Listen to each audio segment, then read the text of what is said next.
Hey, Jarek here, and don't get mad at me, but I know pretty much nothing about Robocop. Now, don't get me wrong, I saw the classic like once as a kid, but that was it, and none of that stuck in my brain. All I know is Robocop himself and his iconic pistol. Now, before I made this video, I was going to refresh my memory and watch the original again, but then I realized something. Almost everyone that has made a video of this game is either a Robocop fan or at least knows what's going on, and they all love it. I want to see how good this game is for someone that knows basically nothing about Robocop, so all the fan service stuff is going to go right over my head. Spoiler alert, this game still f***s. I was told the combat in this game is a lot of fun. What I wasn't expecting is for the combat to be so explosive. I mean that literally. Everything in the environment is destructive. I know I compare every game to F.E.A.R, but stick with me here. By the time you're at the end of a gunfight, computer monitors have blown up, sending sparks everywhere, there's big chunks taken out of walls, papers have been launched throughout desks. The world is just that interactive. And this is so satisfying when it comes to combat. I really wish more games would embrace this level of particle effects. It's not like they were trying to make a game just like F.E.A.R, it's just that if you're inspired by 80s action movies, this is the end result, and it's always a lot of fun. But I'm getting way ahead of myself. Let's go back to the basics, starting with the graphics and PC release. Now, this game is on the newest version of the Unreal Engine, so it has pretty much all the options you would expect to see. Yes, that includes an FOV slider. You can go up to 100, works fine. It's nice that DLSS is basically a standard nowadays, and yeah, everything works as you would expect for the most part. There's a lot of stuff happening in this game, and I didn't know how optimized the game would be coming from this studio, but it seemed to be fine until it wasn't. Yeah, this game has some really weird issues. It'll run perfectly fine for 90% of the time and then suddenly stop working for who knows what reason that fixes itself when you restart the game. For example, one time I launched the game and it was running every single CPU core at 100% and not using my GPU at all. I went into the settings and turned off DLSS, then turned DLSS back on, and that fixed it. Another time I was playing perfectly fine for hours and then suddenly my frame rate tanked to 12 FPS. Nothing I did seemed to be able to fix this issue. I had no idea why this was going on. Eventually I reached a checkpoint and just restarted the game, and then it was fixed. I was in the same area, but the frame rate was perfectly fine now. Yeah, I have no idea what's going on here. Something to do with how it's using NVIDIA GPUs. Maybe it's not just on the NVIDIA side. I don't know, this is really weird. Regardless, these are issues in passing, so for the most part, this game should be perfectly playable. As for the actual graphics themselves, they're a bit hit or miss. A lot of times, this game looks fantastic. There's so much detail in the environment, lighting is good. It really does look like an 80s action movie. And that was their goal. They wanted to transport you back to the 80s. One of my favorite games of all time is Blood Dragon. I'm not going to complain about this. I mean, hell, a big inspiration for Blood Dragon was Robocop. Robocop's pistol is your main pistol in that game. Anyway, yeah, it does this really well. It's got the fashion style of the 80s, it's got the hair of the 80s, it's got the mustaches of the 80s. They wanted this game to look like the original Robocop movie. With that said, facial animation is really lacking. This is kind of a big part of the game too, because there is a lot of dialogue, and this game tries a lot more story than I thought it was going to. You will eventually get used to this and not think anything about it, but it's definitely something that can break immersion. Because when the environments look this good, but the people look like this, it's definitely going to pull you out of the moment, at least for a while. One more thing on the tech side that really annoys me is the aiming. The aiming is the only complaint I have that's a really, really big complaint. It just feels really awkward. It felt like there was aim acceleration turned on at all times. And yeah, that's what's going on. I noticed this right away, because when I tried to track a moving opponent, it felt impossible. I was always either under-swiping or over-swiping. God, that's really annoying. Thankfully, this isn't a game breaker because it's not a movement shooter. In fact, you move really slow in this game. I mean, you play as Robocop, you stomp everywhere. The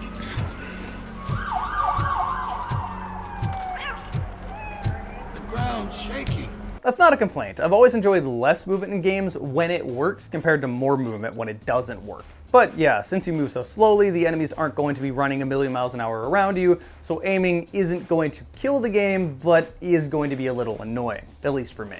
As for the story, this game tries a lot more than I thought it would, and it does it pretty well. I mean, don't get me wrong, it's not going to be story of the year or writing of the year or anything, but there is genuine character development with almost everyone you come across. You want to talk to people. Not only is this great from a story writing perspective, but it's also great for a change of pace. If this game was 100% non-stop action and it was just a power fantasy, it would get dull pretty quick. But in between every combat level, you go to some sort of level that has just NPCs walking around, no combat, a safe place to be, and take a breather. In these places, you can choose to take side quests. Just talk to random people in the environment, figure out what they're struggling with. It's pretty mundane for the most part, but it will also gain you experience. Optional objectives you don't need to do, but you do have some incentive to do them. At first, I didn't want to do them. I just wanted to get to the missions where I was shooting more bad guys.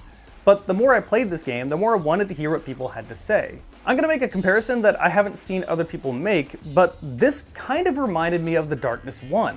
When you're walking around in the subway and you see someone bullying someone else. You could ignore them, or you could intervene. Either way, it feels like an actual place. Also, please port The Darkness 1 to PC. I want people to play that game. I recommend that game to so many of my friends, but it's so much more of an ask to download a PS3 emulator than to just buy a game and play it. What was I even talking about? Story, yes, story, okay. They try to do a lot more than what you think they would. It's not just cutscenes. When you're walking around and talking to people, you do have dialogue trees.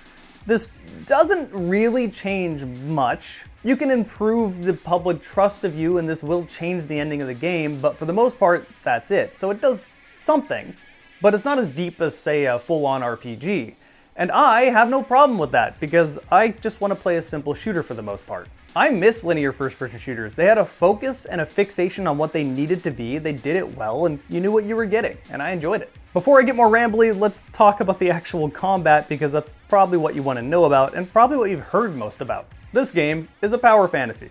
You walk at 1 mile an hour, enemies shoot the hell out of you and can't really do anything, and you pop heads. If it was just that, it would be mildly amusing at best, but it has extra mechanics on top of that. As you play throughout the game and do side quests and find little things throughout the map like stolen wallets and whatnot, you will gain experience and get perk points. You have a ton of things you can upgrade here, and these will give you extra abilities. For example, the first thing I got was the ability to dash. Because your movement is so slow, I wanted to get up close to my opponents, and this was the best way. But you also may gain the ability to punch people, which will reload all of the weapons you were carrying. You also may unlock the shockwave ability, which is basically just a close range flashbang. So you can boost into these enemies, flashbang them, punch them to reload all your weapons, grab one of them, throw them at another enemy, and then just shoot the rest. There's more abilities than that, but they just flow so well with each other. And all of this little production value stuff I didn't expect out of this game. You feel like an unkillable tank, and it's great.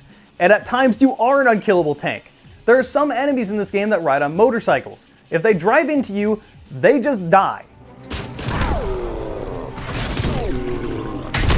Or you can just grab them off the motorcycle, and then pick up their motorcycle and throw it at their friends.